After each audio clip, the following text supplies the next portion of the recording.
শারীরিক অসুস্থতা। আপনি বাড়িতে আছেন, সবসময় শারীরিক অসুস্থতার মধ্যে আপনি থাকেন। আপনি কখনো অসুস্থতা কাটিয়ে উঠতে পারছেন না। অনেক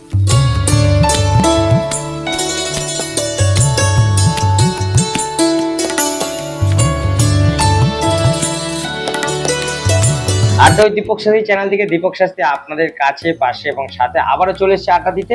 আপনারাও আমার সাথে আড্ডা দিতে পারেন কমেন্ট বক্সে ছোট ছোট কথা লিখে। তো আজকে আপনাদের মঙ্গলার্থে আমি যে বিষয়টা নিয়ে গল্প করব সেটা হচ্ছে শারীরিক অসুস্থতা।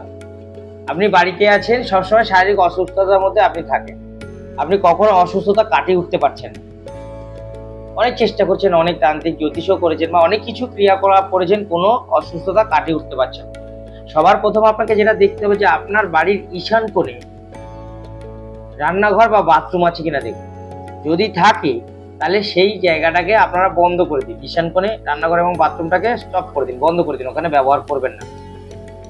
কারণ ওই জায়গা থেকে আপনার রোগ অসুখের মূল কারণ।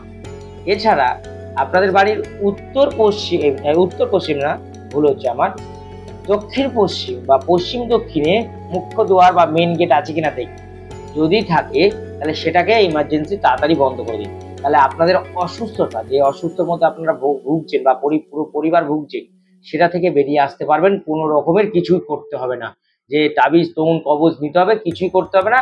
হ্যাঁ, যদি পারেন আমার মতন কাউকে দিয়ে, আমি যেমন বাস্তুটা জানি, বাস্তু ব্যালেন্স, বাস্তু বন্দনা করতে জানি, আমাকে দিয়ে করতে হবে এরকম কোনো মানে নেই। আপনার যাকে ভালো লাগে তাকে দিয়ে বাস্তুটাকে একবার বন্দনা করে নিন। আর প্রত্যেকদিন কি করবেন সেটা একটু আমি বলে দিই।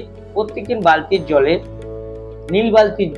মানে বালতিটা হবে নীল, তার মধ্যে জল নিয়ে তার মধ্যে একটু নুন দিয়ে সেটাকে একটু মিশিয়ে নেবেন, ভালো করে নিয়ে সেটা দিয়ে ঘর মুছবেন বা ঘরে চারিদিকে ছড়াবেন।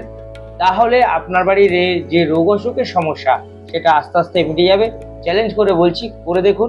এই গল্পটা আবারও আমরা অন্য উপায় বা অন্যভাবে আপনারা শুনতে পাবেন, দেখতে পাবেন। আবারও নতুন গল্প নিয়ে আসবো।